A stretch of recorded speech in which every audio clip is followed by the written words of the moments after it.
Thunder, thunder, thunder, thundercats! Ho!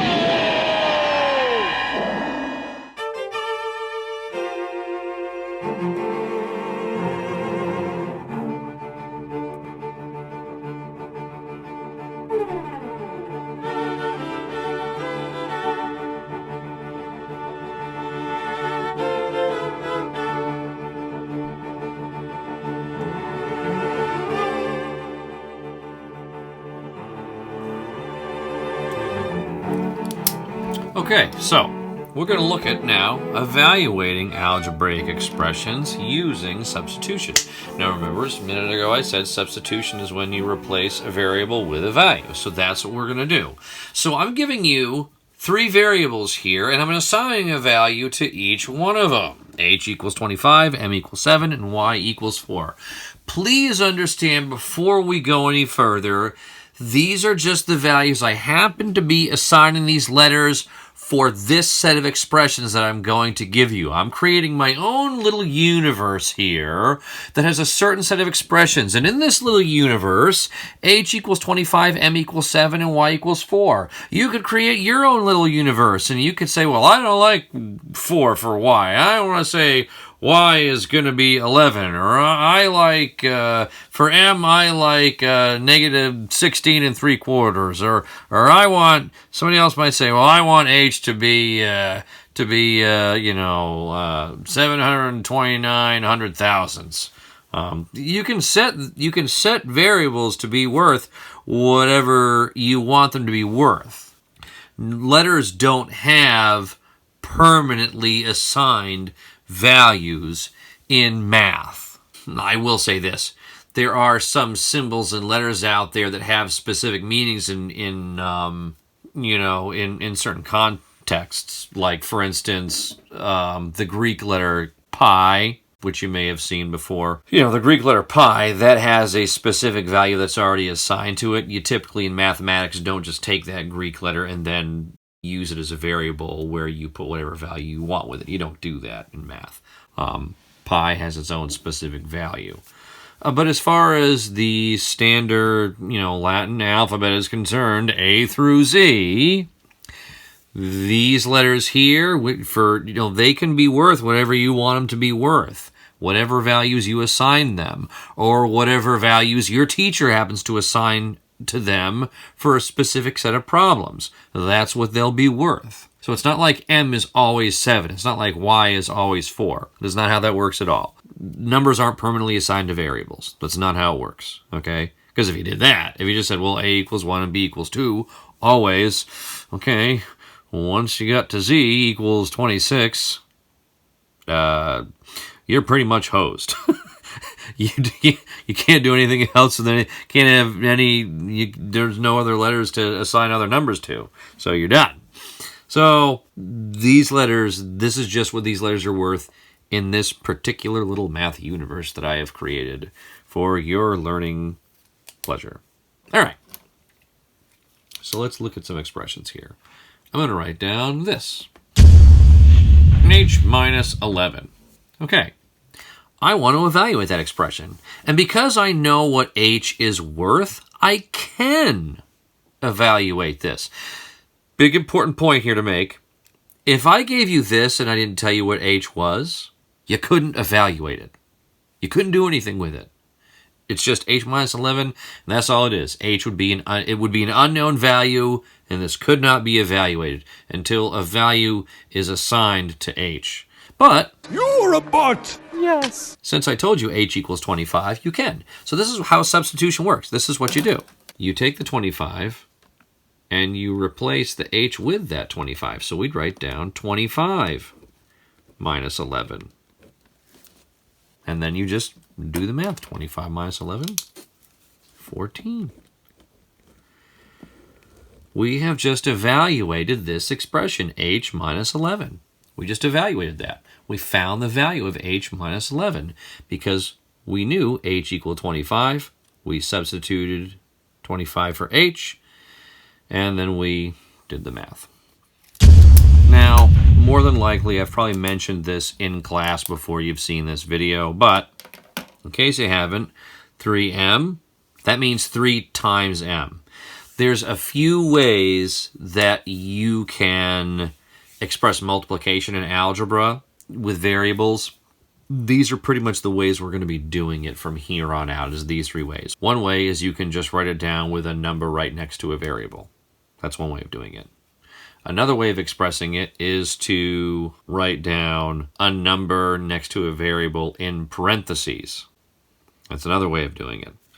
And the third way of doing it is having the number and in a dot and the variable. Okay? Those are basically the 3 ways that we're going to be expressing multiplication from here on out. We're phasing out the x for multiplication because we're using x as a variable, and you don't want it to get confused and have something that looks like this with 3xx. That's really awkward. We don't want to have that. So it's either going to be 3m, 3 parentheses m, or 3 dot m. Those are the 3 different ways that we're going to be expressing multiplication pretty much from now until the end of the school year. Little aside there, kind of important. So we got here 3m. So we want to evaluate that. Well, if m equals 7, then this is how we do the work. Be 3 times 7. I really want this to sink in for you guys. It's really important. If you're new to algebra, please remember this. 3m is not 37. This is not 37. This is 3 times m, not just 3m. 3 times m, 3 times 7, not 37. And 3 times 7 is 21. But if I say 9y minus h, there's a couple of steps there, right? It's 9y minus h. Okay, you do your substitution now. Substitute 4 for y. And notice I use the parentheses method of expressing multiplication. Could I have used the dot? Absolutely. I chose to use parentheses on purpose just to get you used to seeing them. So I have here 9 times 4, and then I substitute 25 for that h. So I have 9 times 4 minus 25. Now you guys know how this works. You follow the order of operations. You do your multiplication first. So now I have 36 minus 25. And if I do the subtraction there, I get, okay. How about if I say m squared, m to the second power, minus 3y. You do your substitution. You follow your operations. You can take care of your parentheses, and then you can do your multiplication. Realistically, we can do them at the same time. And again, just as a reminder, I know we've talked about this before in exponents videos, but that exponent, 7 squared, 7 to the second power, 7 times 7, not 14. You notice that? Notice I didn't put down 14 there. It's not 14. It's 7 times 7, not 7 times 2. 49 minus 12, 37. One last example here. M minus y in parentheses to the third power plus h. Let's do our substitution. We take out the m, we replace it with a 7. We take out the y, we replace it with a 4.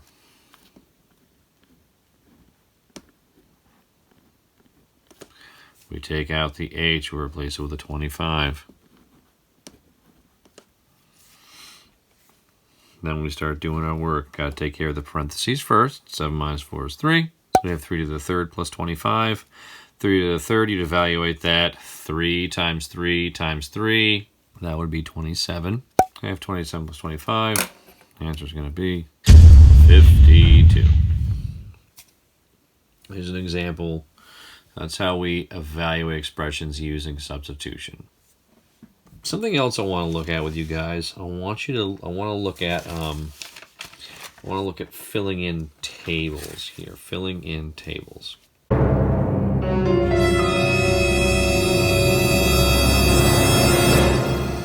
All right, let's look at using this concept of substitution and how we'd apply it to filling in tables.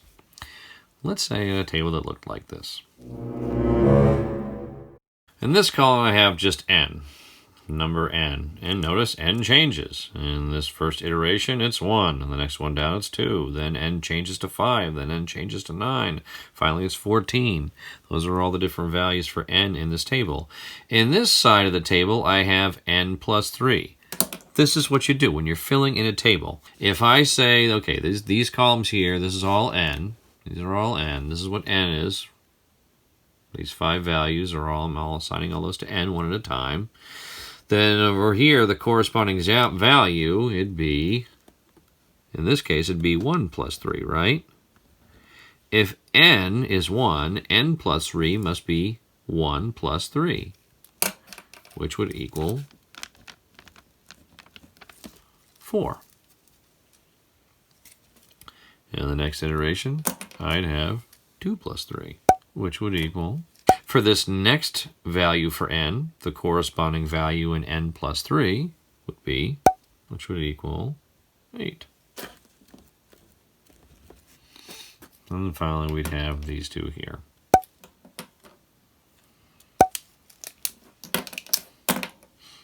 That's filling in a table. That's using substitution to fill in a table. If I was to give you something like this, in this table here, I've got the same values for n, but I'm doing something differently with n. I'm multiplying n by 5. 5 times 1 equals 5.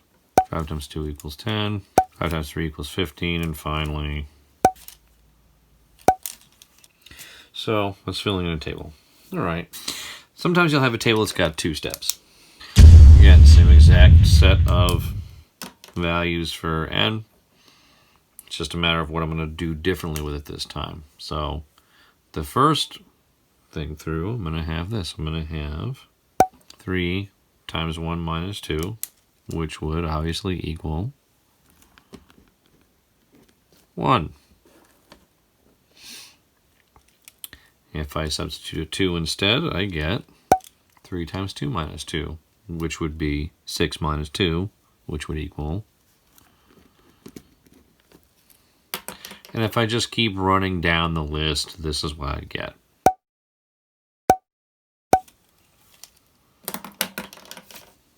So that's filling in tables using substitution. That's filling in tables. Okay, so what I'm going to do is we're going to do some exercises here, and you're going to help me out with these, okay?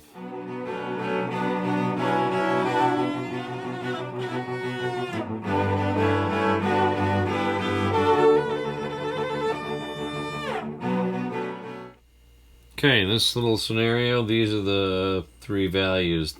These are the 3 variables and their assigned values. C equals 4, F equals 9, X equals 10. So here's the expressions I'm going to give you, and you're going to evaluate these. These really shouldn't be too hard for you. All right.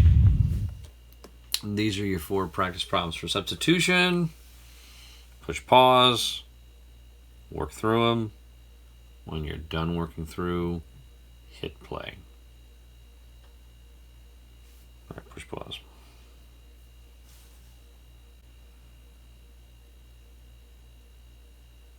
Okay, if you've hit play, then obviously you're ready for the work. So here we go.